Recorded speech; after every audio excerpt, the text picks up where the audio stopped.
जीवन में कुदरत का सहारा लेता है। रोग हमारे जीवन में आ जाते हैं और वो रोग कोई 35 वर्ष की आयु, कोई 40 वर्ष की आयु, 45 वर्ष की आयु, उसमें वो एक असाध्य रोग लग जाते हैं और वे रोग कुछ समय के लिए साथ चलते हैं। तो वो भी एक दोष है जिससे से हमारा काया उन रोगों की प्रवृत्ति होती है और रोग हमें प्राप्त हो जाते हैं, जिससे माध्यम से हमें उस पीड़ा का सामना करना पड़ता है। चौथा हमारा संतान के रूप में आता है। यदि संतान नहीं है तो वो भी एक दोष है, और संतान है यदि और इस बात पर गतिशील है तो सबसे बड़ी पीड़ा वेदना माता पिता को होती है कि हमने जो जन्मा है वह गलत रास्ते पर प्रवृत्त है, कुमार प्रवृत्त है, और उस समय माता पिता को बड़ा कष्ट भोगना पड़ता है। पांचवा हमारे मन के विकार है कि हम ऊपर से कितने में अच्छा दिखे, साफ सुथरे दिखे, लेकिन मन में वही गलत प्रवृत्ति और वही गलत विचार और उनमें किसी दिशा देकर प्रवृत्ति हो, झूठ का कपट का सहारा हो, तो यह मन के विकार इस वजह से हमारे जीवन में पाप हो जैसे हमारे मन में विकार स्वयं उत्पन्न होते हैं। छठा हमारे जीवन की नियोक्ताएं हैं, और जब हम अपनी इच्छित मनोकामना पूर्ण करने में सक्षम नहीं हो पाते हैं तो ये भी हमारे जीवन के पाप में दुर्गंध है, जिसकी वजह से हमें जीवन में जो हमारे भोगों के जीवन में जो हमें प्राप्त होना चाहिए वो हमें प्राप्त नहीं हो पाता। कितना भी हम प्रयास करें, कितना भी हम क्रिया करें, तो हमारी इच्छित मनोकामना जब पूर्ण नहीं हो पाती है तो यह भी एक दोष है, जिसकी वजह से हमें जीवन में दुख भोगना पड़ता है। तो उन पापों की निवृत्ति के लिए, उन दोषों की निवृत्ति के लिए शंकराचार्य ने आगे क्या कहा? उन्होंने कहा कि जो दुख है वो वेदना है, पीड़ा है, उस मनुष्य को स्वयं को भोगनी पड़ती है। न इसमें पिता हेल्प कर सकते, न माता हेल्प कर सकते, न बंधु बांधव हेल्प कर सकते। अर्थात जो कुछ पीड़ा है वो मनुष्य को स्वयं को भोगनी पड़ती है। इसे कहा गया कि न तातो न माता न बंधु न भ्राता, अर्थात जो कुछ हम कर्म कर रहे हैं, जो कुछ क्रिया कर रहे हैं, यदि हम अपने जीवन में कांटे उबो रहे हैं तो हमें जीवन में आगे कांटे ही प्राप्त होंगे। यदि हम जीवन में गुलाब का फूल विकसित कर रहे हैं तो हमारा आने वाला जीवन एक सुगंधित समृद्ध हो सकेगा। अर्थात हम जीवन की स्थापना क्या कर रहे हैं, हम किस दिशा में जीवन को आगे बढ़ा रहे हैं, हम जीवन में कौन सी क्रियाएं कर रहे हैं, जीवन में कौन सी चिंतन को प्राप्त करें, जिसके माध्यम से हमारा आने वाला जीवन, आने वाला समय कैसा होगा, वह उस मनुष्य की प्रवृत्ति पर निर्भर करता है। और उस गंदगी के ढेर पर, अर्थात सुगम विचार पर, बुद्धि के उस अनंत क्रियाओं पर हजारों करोड़ों लोग अपना जीवन जीते हैं और फिर कुछ समय के लिए इस धरा पर आते हैं और फिर श्राप हो जाते हैं, क्योंकि उनको जीवन में कभी भी कोई प्रेरणा प्राप्त नहीं होती है कि मैं उस प्रेरणा को प्राप्त कर कोई उनको गुरु की वाणी आत्मसात नहीं होती कि उस वाणी को आत्मसात करके हृदय में परिवर्तन कर मैं शेष शत्रु के चरणों में बैठ सकूं। इसलिए जब पाप दोष निंदा होती है तब मनुष्य जीवन में गुरु को भी प्राप्त नहीं करता, और यदि प्राप्त कर भी लेता है तो वो उन्हें पहचानने की क्षमता प्राप्त नहीं कर पाता, क्योंकि गुरु की वाणी को आत्मसात करने के लिए वह योग्य नहीं है। उसके मन में, उसके कर्म में, उसके विचारों में अधम भरा हुआ है, जिसकी वजह से वो उनकी वाणी को आत्मसात करने के लिए योग्य नहीं है।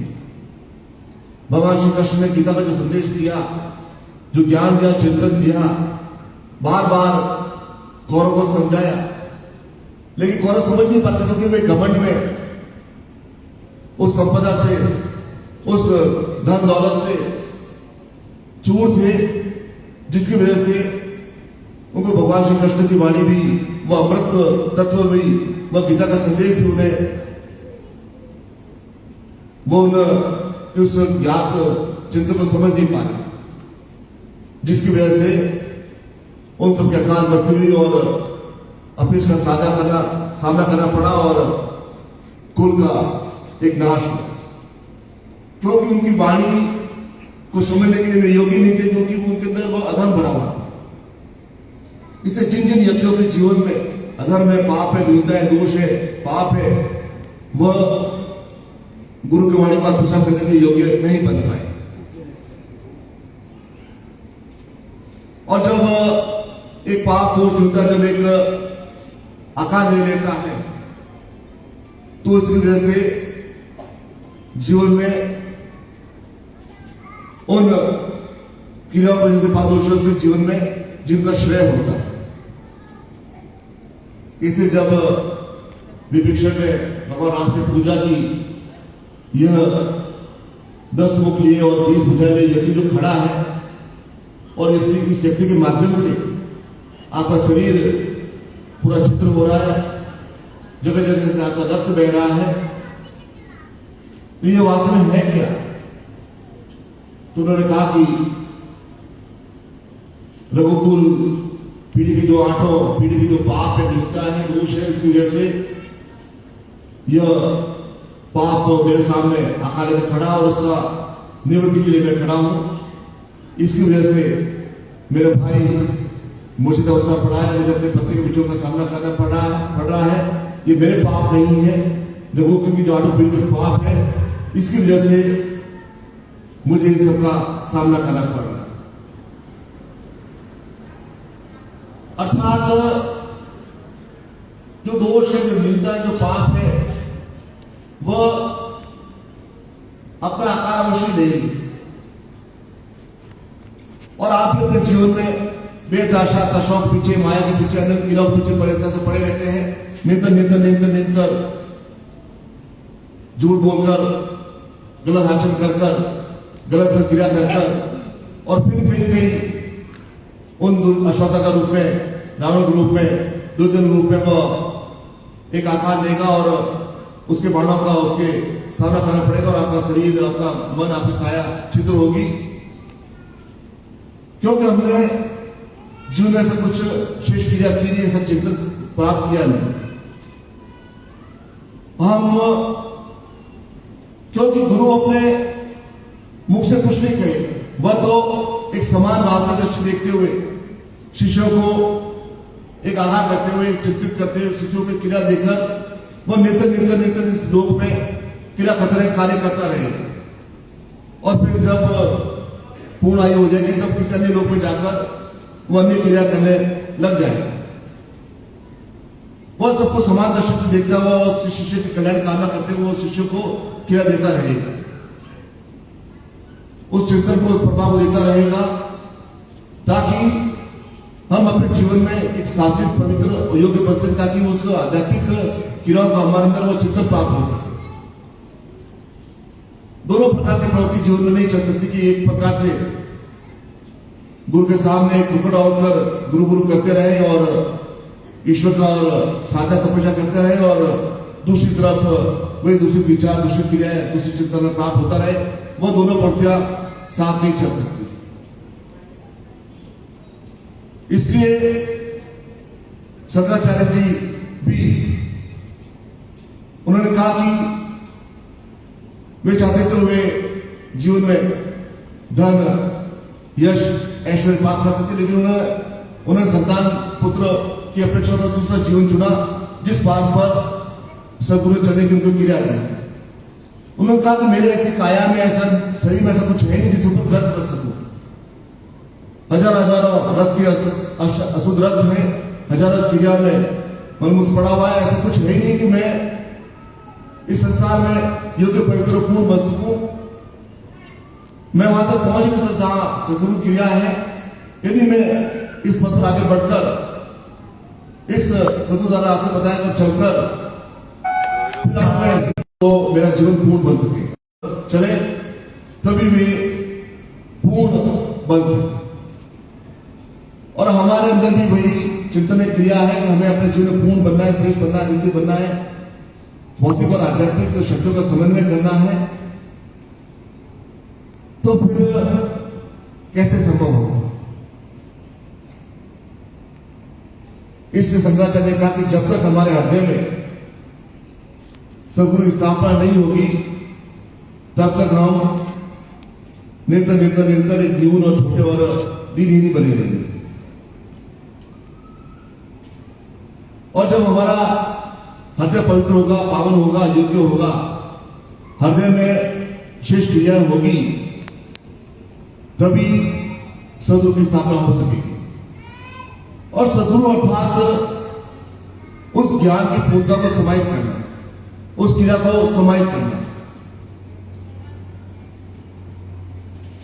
संपूर्ण वेदों का आप अनेक मनुष्य कर नहीं सकता, साधक कर नहीं सकता, संपूर्ण विद्याओं को जानता नहीं पढ़ सकता, संपूर्ण तंत्र मंत्र की यंत्र की क्रिया को जान नहीं सकता, संपूर्ण चेतना को ज्ञान को जो संसार में जिस भूभाव पर अवस्थित है, प्रत्येक अवस्था में जो उन्होंने ऋषि मुनियों के जो दोष हुआ है अपनी वाणी से, वह संसार में क्रियावान है। उसकी क्षमता एक जीवन में प्राप्त हो सकती, उसकी चिंता क्षमता मनुष्य होने में प्राप्त हो सकती।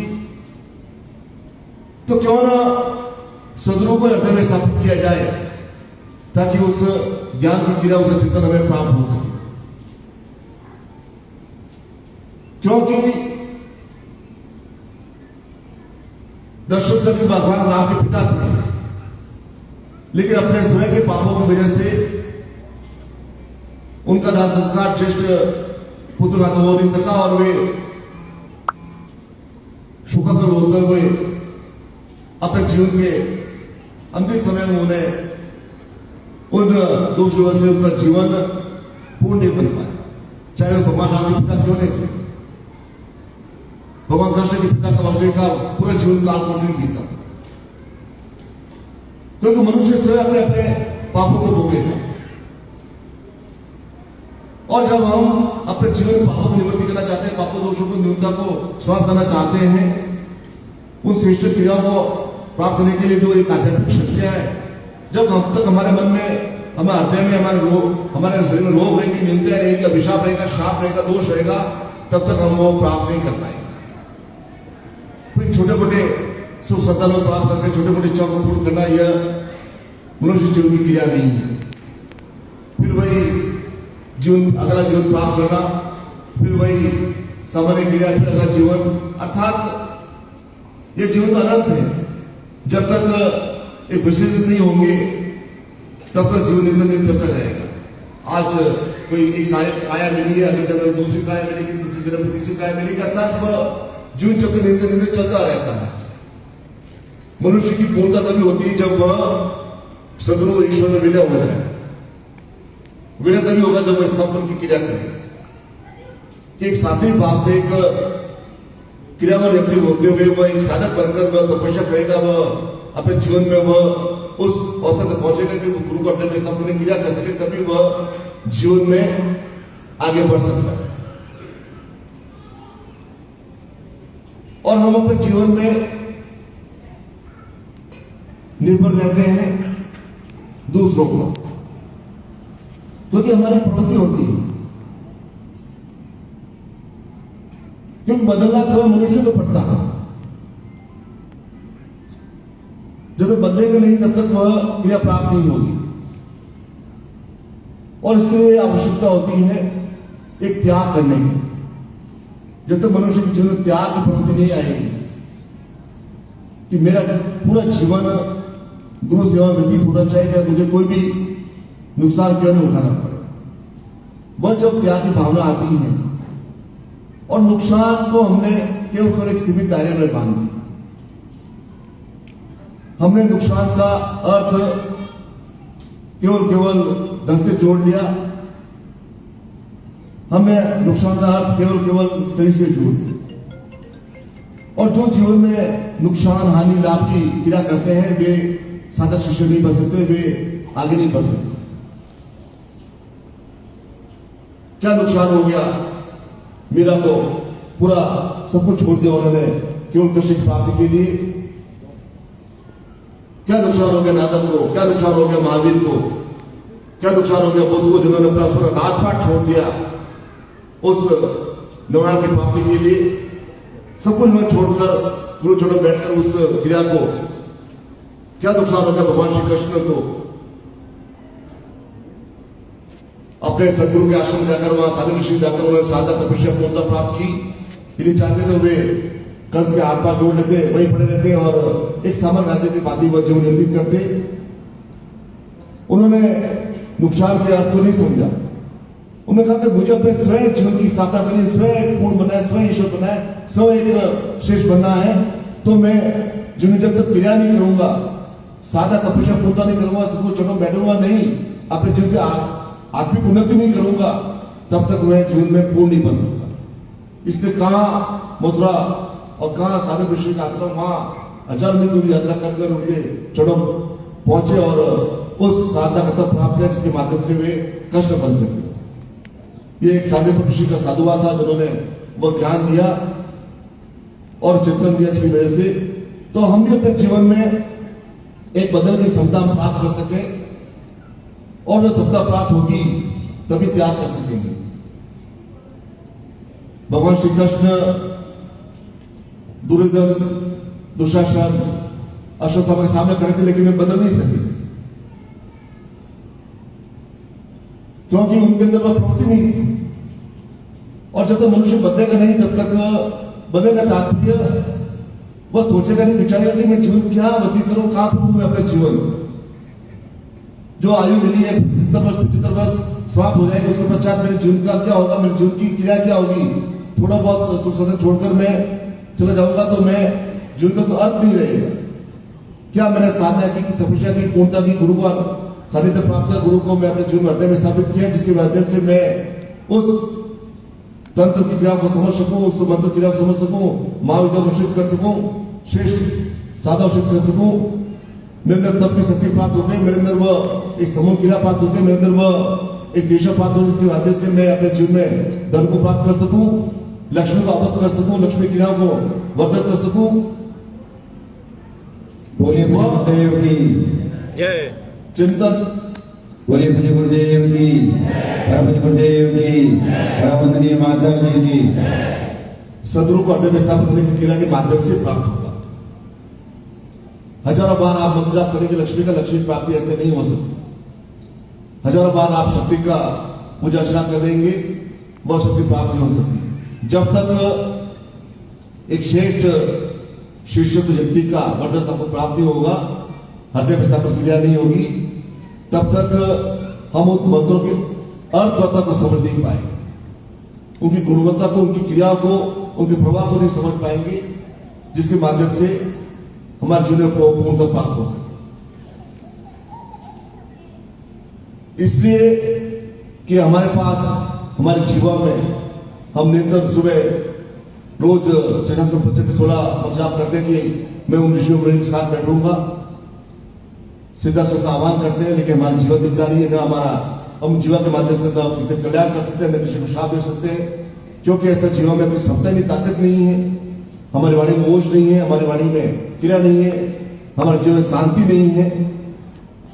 तो वह चिंतन, वह क्रियाएं, वह दृष्टि की प्राप्ति सदगुरु हृदय में स्थापन क्रिया के माध्यम से जीवन प्राप्त हो सके। और हम अपने जीवन में जब भी अंतर मन से पुकारे, केवल गुरु को पुकारे, क्योंकि मनुष्य की प्रवृत्ति है वह तुरंत सहारा ले लेता है कि मेरा भाई मेरा यह करेगा, मेरी बहन ये करेगी, मेरे माता पिता कर लेंगे, मेरे बंधु बांधव ये करेगा, मेरे अधिकारी ये करेगा, अर्थात वह निर्भर होने की क्रिया करता है। लेकिन वह यदि पूर्ण रूप से गुरु का हृदय में स्थापित करने की क्रिया के माध्यम से जब स्थापना करता है तो वह स्वयं केंद्रित हो जाता है और स्वयं केंद्रित के माध्यम से वह व्यक्ति का निर्माण करता है जिसके माध्यम से वह पूर्ण ऋषि बनता है। और इसी क्रिया में आपको अपने जीवन में सदगुरु को हृदय स्थापन करने की क्रिया में पूर्ण रूप से आपके चिंतन प्राप्त हो सके, ऐसे आप सब करने से आशीर्वाद प्रदान करता हूँ, आपकी जीवन की मगन कामना करता हूँ। बोलिए पूज्य गुरुदेव की, परम पूज्य गुरुदेव की,